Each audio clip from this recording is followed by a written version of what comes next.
আরে বাংলাদেশ দেখ, ভারত একের পর এক রেকর্ড বানিয়েই যাচ্ছে। আমাদের নরেন্দ্র মোদী একের পর এক রেকর্ড বানাচ্ছে, শুধু রেকর্ড। বুঝতে পেরেছিস? প্রথমত মোট কথা, ভারত পৃথিবীর মধ্যে 4 নাম্বার শক্তিশালী দেশ হয়েছে, অর্থনৈতিক শক্তিশালী। 3 নাম্বার সামরিক শক্তিশালী দেশ হয়েছে। বুঝতে পেরেছিস? আর তারপরে ভাই আইপিএল টাওয়ারের থেকেও বড়, প্যারিস ফ্রান্সে যেসব আইপিএল টাওয়ারগুলো আছে সেই টাওয়ারের চাইতেও উঁচু ব্রিজ তৈরি করেছে ভারত। চিনাব ব্রিজ 159 মিটার উচ্চতা ব্রিজের। বুঝতে পেরেছিস? এখন আমাদের ভারতবর্ষ থেকে যেসব মানুষ আইপিএল টাওয়ার দেখতে যেত ফ্রান্সে আর প্যারিসে, তারা আর সেখানে যাবে না, এখন ব্রিজ দেখবে ভাই। পৃথিবীর সবচাইতে উচ্চতম ব্রিজ, 266 কিলোমিটার গতিবেগের হাওয়া ভাই সহ্য করতে পারে আমাদের এই চিনাব ব্রিজ। কাশ্মীর থেকে কন্যাকুমারী যাওয়ার ডাইরেক্ট রাস্তা, কাশ্মীর টু কন্যাকুমারী আমরা যে বলতাম, কাশ্মীর টু কন্যাকুমারী এখন ডাইরেক্ট জয়েন্ট হয়ে যাচ্ছে এই ব্রিজের কারণে ভাই। শুধুমাত্র এই একটা ব্রিজের কারণে চিনাব ব্রিজ পৃথিবীর সবচাইতে উচ্চতম ব্রিজ, আইপিএল টাওয়ারের থেকেও উঁচু। তো বুঝতে পেরেছিস বাংলাদেশ, এটা আমাদের চাওয়ালা প্রধানমন্ত্রী নরেন্দ্র মোদীর কামাল। আর তোদের নোবেলজয়ী প্রধানমন্ত্রী করছেটা কি?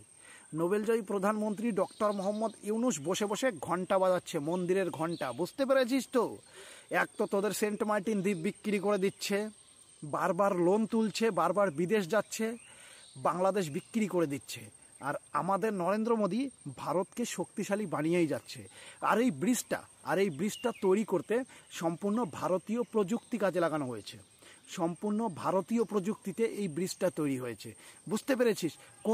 কোনো দেশের সাহায্য ছাড়া এই ব্রিজটা তৈরি হয়েছে, যে কোনো ইঞ্জিনিয়ার এসেছে অন্য দেশ থেকে, এরকম কিচ্ছু না। সমস্ত প্রযুক্তি ভারতের, বিদেশি প্রযুক্তি ব্যবহারই করেনি। বুঝতে পেরেছিস ভারত কতটা উন্নতি করেছে একবার ভাব বাংলাদেশ। মানে তোদের কি বলবো, তোরা তো ভিখারি, জীবনে কিচ্ছু করতে পারবি না, তোদের উন্নতি হবেও না। তোদের বাবা পাকিস্তান, বাবা চায় না, ওই বাবাদের নিয়ে পড়ে থাক, তোদের বাবার অভাব নেই। ওয়ানডে ওয়ার্ল্ড কাপে বাবা ডাকবি অস্ট্রেলিয়াকে, টি20 ওয়ার্ল্ড কাপে বাবা ডাকবি অস্ট্রেলিয়াকে, আর পাকিস্তানকে বাবা ডাকবি যুদ্ধের সময়। বুঝতে পেরেছিস? আর চীনকে বাবা ডাকবি যদি টাকার দরকার হয়, বাংলাদেশের 2-4 টাকার দরকার হয়, তখন চীনকে বাবা ডাকবি। আর যদি তাতেও না হয়, কোনো জিনিসের প্রয়োজন হলে, যেমন পেঁয়াজ, আলু, চাল, হেড্ডা বেড্ডা কোনো জিনিসের প্রয়োজন হলে তোরা বাবা ডাকবি ভারতকে।